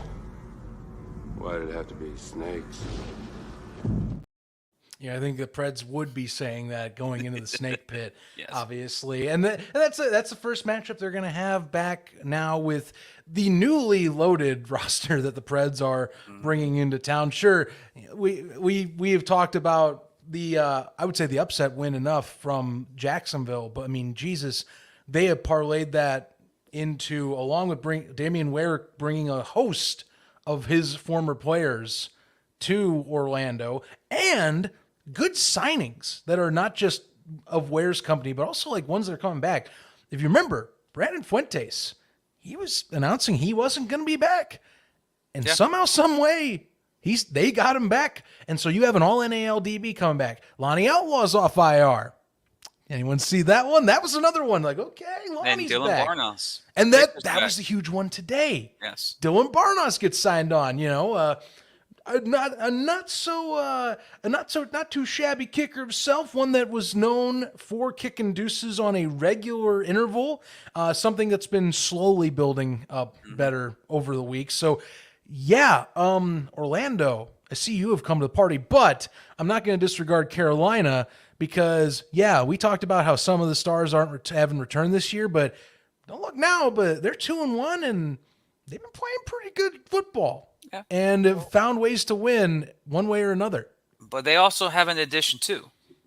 They do. As number 5, Naquan Nooney Murray has signed with the Carolina Cobras, and he was a dynamic receiver for the Jacksonville Sharks last year, played with Malik Henry in Jacksonville. So there's some relationship there. A lot of new additions in Orlando. A lot of new additions. What they call a seismic shift of Orlando down and out. Bam, they get a win in Jacksonville, and then they get the additions from the Empire. Orlando went from they're not going to be a playoff team to legit contenders based with all the additions. But we can't look past what Carolina's done. They have found ways to win football games. They have found ways to be a thorn in someone's neck. But they also did win last week against Albany. They got the 1-point win. They did find a way to handle West Texas. So there's one, and they had a close loss by 1 point to the San Antonio Gunslingers. So they're a very competitive team. Also, when you look at the team, they do have stars. They have Adam Smith that is not just upcoming. He's replaced Kendrick Ings as the number 1 receiver. Trey Lance, was it Trey Lance? Yes. Lance is there. That's Lance Evans, you're meaning. Lance Evans, not Trey Lance. Trey Lance is the quarterback for San Francisco. Timeout. Oh, geez. Lance Evans, but QB still is a piece that you can talk about right away.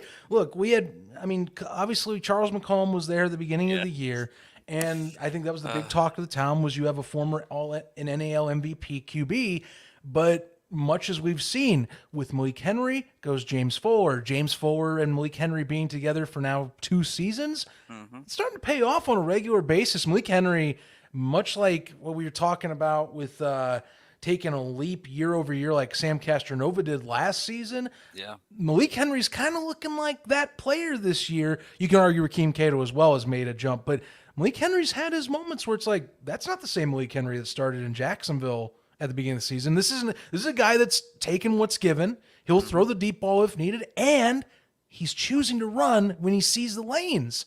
He's seeing the field better. James Fuller is helping him do that.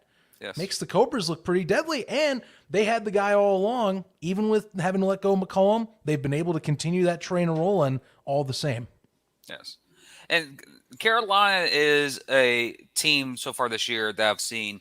They went through an adjustment. They got that loss against San Antonio. They were doing that game-winning drive at the end of the game, and San Antonio made a massive stop at the end of the game to honestly win the game. If they would have converted on that 2-point conversion, they're talking about the 1-0 Carolina Cobras, not the 1-0 San Antonio Gunslingers. This game,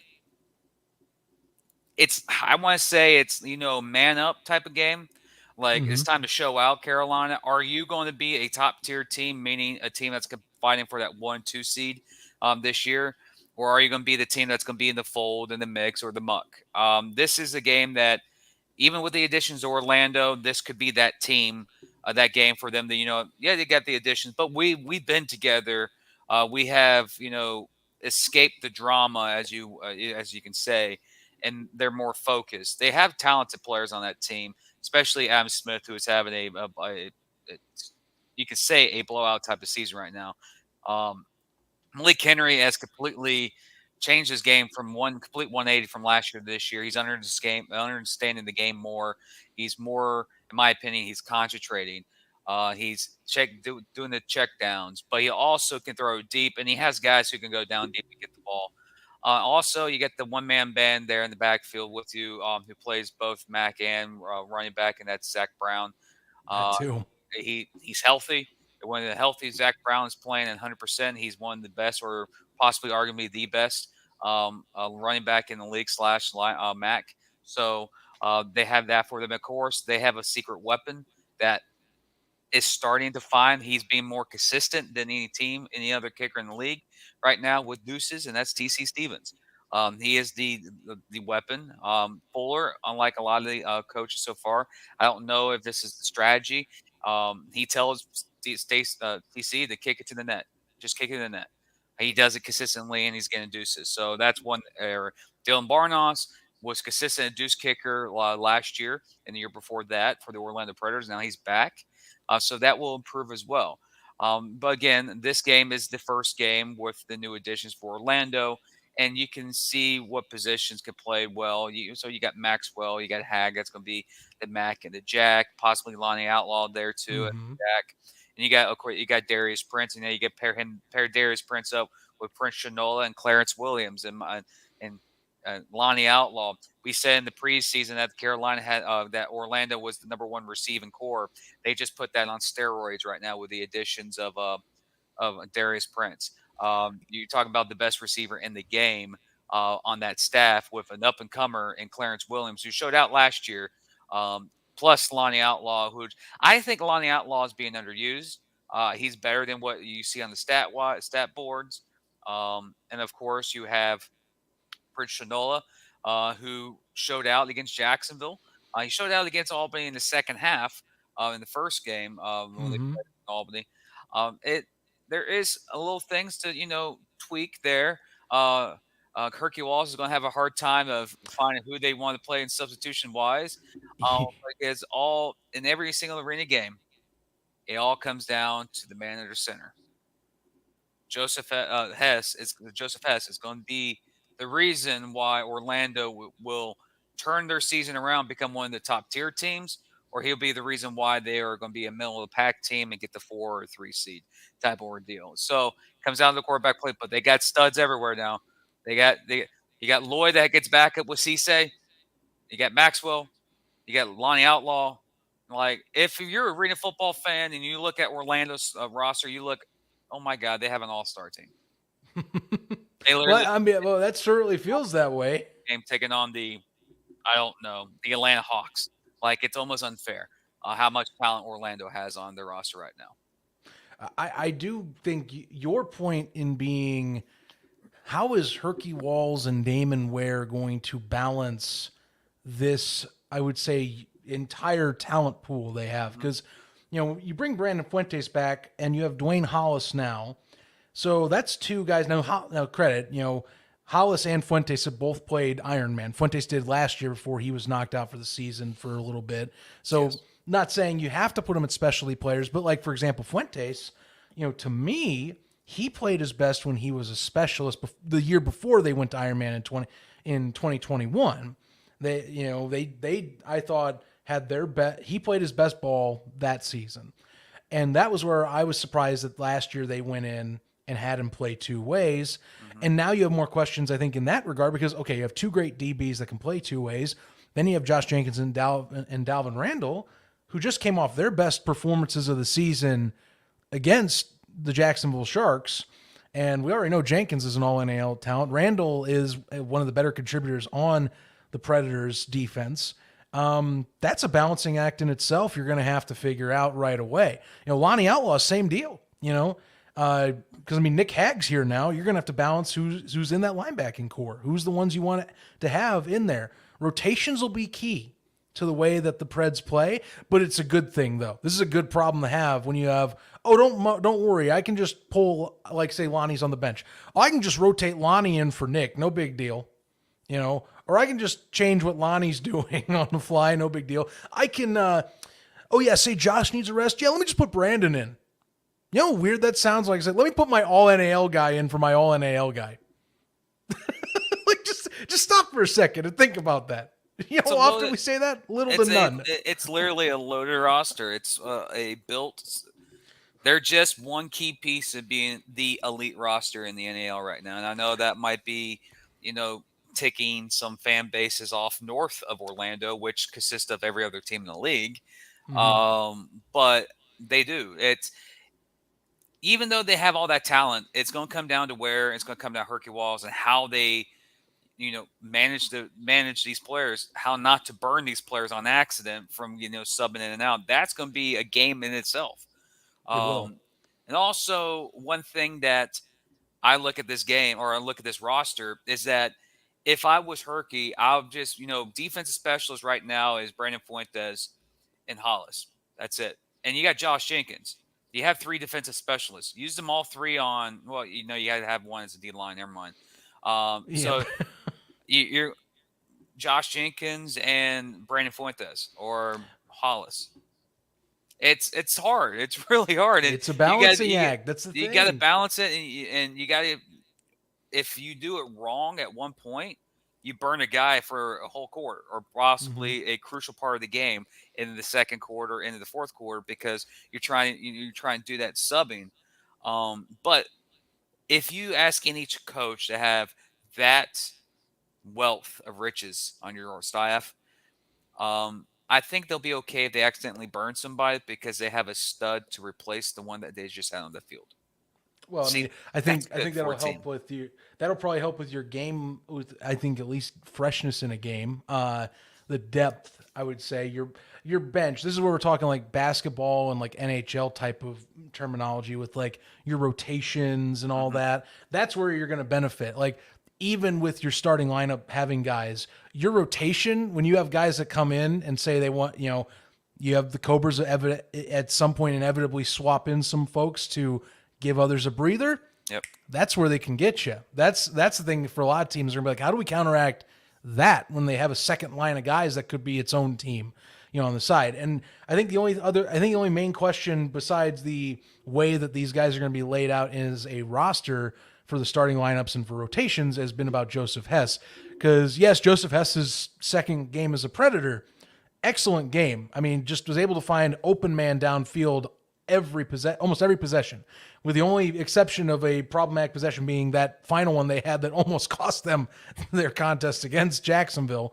Nonetheless, the thing that's got me happy about this is Joseph Hess. Where did Joseph Hess get signed on to before he was with Orlando? Well, what coach was he with? Manas. He's with Manas, and where? In Albany. Yeah. And who just went to Orlando? Damon Ware. So you're telling me that the young QB that just had his best game of the season, his best arena game of his career in Jacksonville, indeed, now gets to play with not only his head coach Herky Walls getting better as things have gone on, it's definitely been night and day since that Albany contest, but now you get to play with an assistant head coach and offensive coordinator that you were with earlier this year and have known longer than that. I think I'm feeling pretty good. I think I'm feeling pretty good and a little more comfortable with that person being behind in my corner. I would too. So, there is that. And I think this battle is going to be fascinating because, like I said, the Preds, it's a lot of new guys, but the Cobras, I'll tell you, Band of Brothers-esque type of mentality. There's a lot of guys that have been there from last year's squad. And again, head coach being basically the offensive coordinator assistant to Josh Resinala last season. I mean, they band together. They know how to play gritty games. It's gonna be a dogfight, and it's gonna be a fun lone game in the NAL. It's in the landscape of indoor. Yeah, the NAL's got one game this weekend, but I'm sorry, I could easily argue it's the best game in town between all of them, between the main leagues. You can come at me with your best shot, but I would dare to say it is the best one that you will be watching this weekend. Guarantee And has it'll the be good most production drama.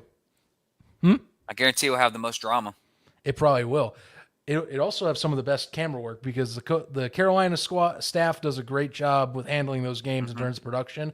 So don't worry. Honestly, there's not really many NAL games that have too poor production. I mean, even West Texas, got to give them kudos. Their last game, they listened. We said, you say something, teams listen. West Texas, they listened. Fayetteville, they had a good, for the most part, right out of the gate. Yeah, we talked about the officiator, the crew having to go upstairs, but they fixed that game too. There's really not too many bad games in the house to sit back and relax and not have to worry as much. This one, Carolina's one of the best crews in the biz and one of the more fun broadcast crews to listen to. And it's definitely, even if we had other games, it would be hard to argue this wouldn't be the game of the week. Yeah, true. In any regard. True. Well, because it's the only one. Well, default. okay, yes, of course. But I mean, even if we had more, I still would say it's hard for me to not put this one as the game of the week. And the storylines, of course. All right, so I think it is. Let's see. Let's go right here.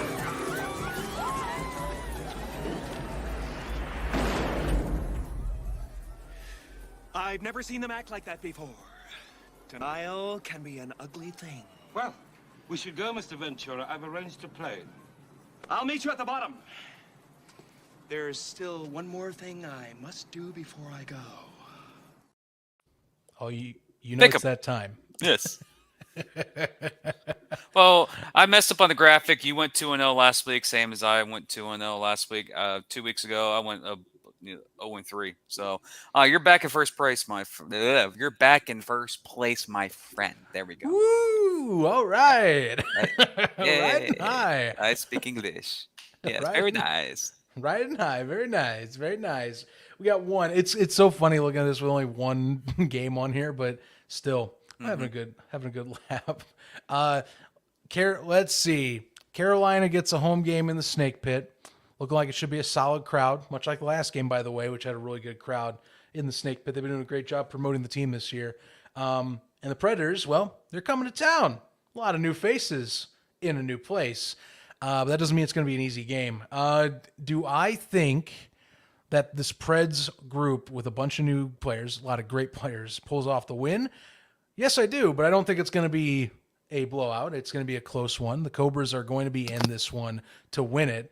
And they are going to be a hard out in the Snake Pit. But I got to go with Orlando. Even with Joseph Hess being a young QB, there's so much supporting staff he has around him now that even if we have the discussion of, well, how do you rotate the lines? Like, that's minuscule when it's like, does it matter when I could just throw in an NAL talent for an NAL talent? I'm going to go with the Preds, but it'll be a fun one over in Greensboro. I lost. Wait a minute, I'm not supposed to lose. Let me see the script. I was ready for the fake out. Oh, yeah. The script has been written. We have seen it. It was built up with some interesting aspects. New Giants in Orlando, Hag, Prince, Cisse, Hollis, Brandon Fuentes. But Carolina, they're just sitting back, had a bye week, enjoying it, relaxing. Got an addition of Naquan Newton-Murray, quarterback, doing well.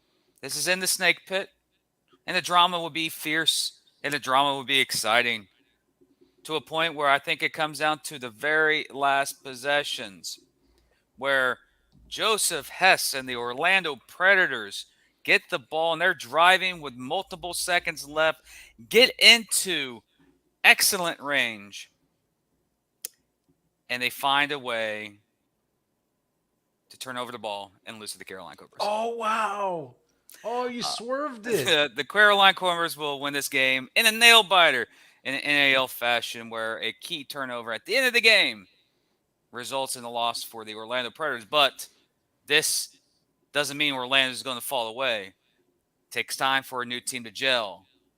They will be a much better team the next time they play each other in Orlando. And I'll predict that game right now. Orlando will win that game in Orlando big time when they face in a couple of weeks down in Orlando. But Oh, yeah. for the one in Greensboro, those pesky snakes find a way to strike at the drama that is the Orlando Predators and steal the win in Greensboro. They hang around. I'm liking. I don't doubt they can pull it off. I just think you're gonna have to. It's gonna be. I could be also wrong too. Oh no! It's like we talked. This is gonna be a good one. I mean, you still. I don't care what you think about all the signings that came over in Orlando or whatnot. You should tune in because I mean, Carolina, they ain't too shabby of a team. There's a reason why we had between the media and the coaches poll this week, we had differences on where the Cobras landed. They very much make a compelling case for that 2 spot right now, where people have to think about it for a second. Yeah. So in Orlando, I think a lot of us are just waiting to see how this team gels after this week, and then we can kind of get even more serious about where we place them in the grand scheme of the league. Is all. So tune in. It's one game, but it's scheduled games. You don't want to miss this one game. True. Just saying, this is the game you want to watch this weekend, people. If the predictions go as well as my NFL predictions last year, I will be above average all year. So I'm keeping the tradition alive from our NFL show we do, where I'm just above average. So I could be completely wrong, and Orlando can go up there and just whip them. Then I can be right and be one of very few people on our Discord that have picked the Cobras this week to knock off the Orlando Predators. But the following week, next week, we have some incredible action in NAL. Back in Jacksonville, the Clash of Empires, as the Albany Empire goes to the Jacksonville Sharks to take on the Jacksonville. To Jacksonville, take on the Jacksonville Sharks. Correct your own self, Jim. Also, West Texas hosts the San Antonio Gunslingers. And the NAL game of the week next week is the Carolina Rumble between the Fayetteville Mustangs and the Carolina Cobras. That is week 7 of the National Arena League. But we're here for a couple more minutes. Any fan questions, podcast questions, send them now that we can answer. I know some of you guys were a little reluctant to send questions for Chris Siegfried. Any questions that you want us to answer, send them our way now. But yes, thank you to Commissioner Siegfried joining us for the first hour of program. It's an honor to have him on. The guy is busy constantly. I talk to him quite often. He is always doing something for the league. You don't understand how much stuff he does behind the scenes for the league. Again, he is employed by the owner. So, and also I have a good relationship with a few owners in this league as well. So any questions about the league, anything, I might be able to answer them. There are stuff that I can't answer. And no, don't tell me to do some hand symbol to say, yay, like blink twice if you're in danger. Take a drink if you look to the left side of the screen if this happened. I don't know. But yeah, any questions? If not, I want to say to our listeners, thank you for the support over the years. So before we sign off, man, what time is it? 45.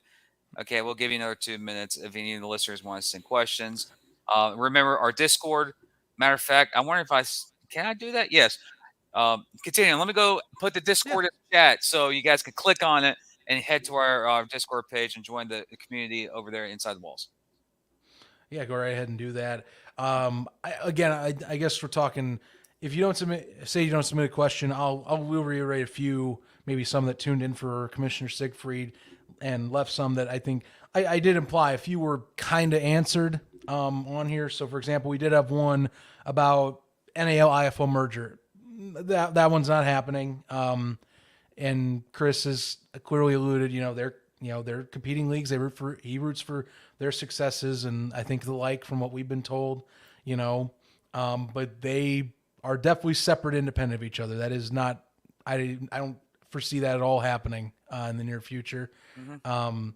I think other ones on expansion, kind of hard to dive into the weeds beyond. We're talking to markets, which knowing the NAL, yes, they are actively talking to markets. There's actually at least one of them that we knew from last season that we weren't sure was going to happen or not this year or not, that we're waiting to see if it still will. Not going to go beyond that, but we did have someone tell us this, and we're like, okay, well, we'll play it by ear like everyone else does. I know. The team's in Jacksonville. Orlando? No. Greensboro? Mm-hmm. Oh, those teams already exist. Never mind. Yeah. Sorry, we already have those in the market. But yeah. Oh, you thought we were going to give you some intel around this. Haha. Well, we're not going to be on. I confess. We'll put a team somewhere in Odessa. Maybe Cat's Albany, out of the bag. Maybe San Antonio. Yeah. Did I miss one? Fayetteville? Yeah. We'll put a team in Fayetteville. Is that good? I named all 7 cities. Jim is being a douche. Yeah, I'm sorry. I did one thing I want to say. I don't know who said this. It's either on one of our Facebook pages or Twitter.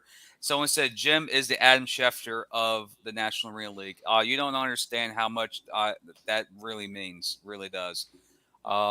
Usually when you hear people like our little video we play of the Dancing in the Moonlight, everyone's dancing about rumors, and you see me going, yeah. Usually that means a lot. If I'm like Zach, something's happening. But if I'm doing that, ixnay, no. But yeah, to the person who ever said out there that Jim is the Adam Schefter of the National Arena League, I really appreciate it. I really do. It's just me building relationships with a lot of these organizations over the years. Relationships that started off a little bumpy. There was like a friendly rivalry between one of them, and now we're becoming text buddies now. And he currently is a head coach of a certain team far up north by themselves in the Empire State. You know that team. But yeah, it's an honor, and the kind words that you guys send us about how we are dedicated. I read a review on our Apple. Remember, listeners, if you're listening to this podcast, send reviews 5-star on our podcast platform as well. I heard something, read it on one of our reviews that this is the most dedicated podcast to arena football they have heard in years. Thank you. We really appreciate it. Yeah, we do this because of the players. These players are damn good athletes that get zero coverage by the national media, and we get in here and we just go full bore and give them full coverage. That's what we do. And me and Zach really can't stand what other entities from other networks jump in and act like they know what they're talking about when they do absolutely know nothing what they're talking about. But that's for you, the fans, to the people who've dedicated, to the 39 that showed up just moments ago. Now it's down 11, but still, to the 50 that were on during Chris Siegfried's. If you're re-listening to this, thank you. Really appreciate it. Much respect. Again, I really I share a passion in this league, same as Zach. We both love the indoor game, arena game, and we do it for the players and the coaches that deserve to get this game presented in a spotlight that they rightfully need. Right. But yes, that's what we do. And again, thanks to Chris Siegfried. Zach, I was to say, you close us out. We'll have the video to close out the episode, and we'll see you guys on Tuesday, honestly. Yeah, yes. I'd say that about covers it, guys. Enjoy the game this weekend. It's coming up, well, since this live stream with next roughly 24 hours or so. So just kind of sit back, relax, have some good times. We'll catch you in the chat for that game. Should be a blast. You don't want to miss it. Rest of the season is going to be even more chaotic. Now we got all these transactions out of the way. Boy, oh boy, let the party get started. Yep. This time with week 6. Catch you on the other side, everybody. Thanks for tuning in. Thanks for the support that we have gotten. 101 episodes, many more are coming. And we'll see you next week when we recap this game and maybe talk about a few more things. Who knows what comes up anymore? It's the NAL, everybody. It's always a must watch on your website, on YouTube for the games, you name it. See you on the flip, though, everyone. Thanks for tuning in.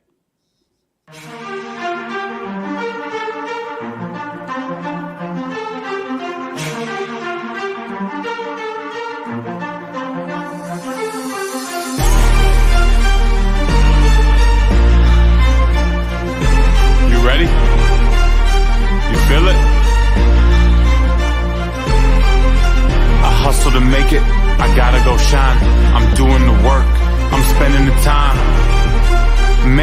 mission, that's me. To be what I'm destined to be. Just how I do it, okay, they come and they go. We all got some sorrow, you watch the ebbs and the flows. Well, we gotta hustle, and then we hustle some more. Okay, I do this for the passion, but I'm still getting the dough. Alright, now action for real, be the star of the show. And you go stand in front of everyone and let them all know that you the main one, the real thing. They ask about that G. I'm riding on them, let them know that they all gon' see. But haters talking ish, like I should go and chill. But I'm so hydrated, cause my name's Water Will. It's the Evian Don, it's the Fiji OG. Everybody in the city know me, me. I hustle to make it, I gotta go shine. I'm doing the work, I'm spending the time. I hustle to make it, I gotta go shine. I'm doing the work, I'm spending the time. Man on a mission, that's me. To be what I'm destined to be. Man on a mission, that's me. To be what I'm destined to be. Just how I do it, okay, that's just how it go. We all got a vision, you watch the story unfold.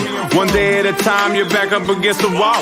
I'm still standing here, okay, I'm still standing tall. Alright, I do it for real, you gon' say how I feel. I'ma tell you I'm back, baby, I'm keeping so chill. Let me tell ya, I'm about my business for real. I'll be whipping down the road with my hand on the wheel. But haters talking ish, like I should go and chill. But I'm so hydrated, cause my name's Water Will. It's the Evian Don, it's the Fiji OG. Everybody in the city know me, I hustle to make it, I gotta go shine. I'm doing the work, I'm spending the time. I hustle to make it, I gotta go shine. I'm doing the work, I'm spending the time. Man on a mission, that's me. To be what I'm destined to be. Man on a mission, that's me. To be what I'm destined to be. This is your life, this is your story. This is your moment, you gotta go for the glory. You gotta take what's yours and never give that back. Believing in yourself, you gotta live like that. Now look at the boy, I got a family tree. Now watch this bruh, cause you know me. It's rounds and flip tones, we be killing the beat. It's time to go to battle, no surrender, retreat. I hustle to make it, I gotta go shine. I'm doing the work, I'm spending the time. I hustle to make it, I gotta go shine. I'm doing the work, I'm spending the time. Man on a mission, that's me. To be what I'm destined to be. Man on a mission, that's me. To be what I'm destined to be.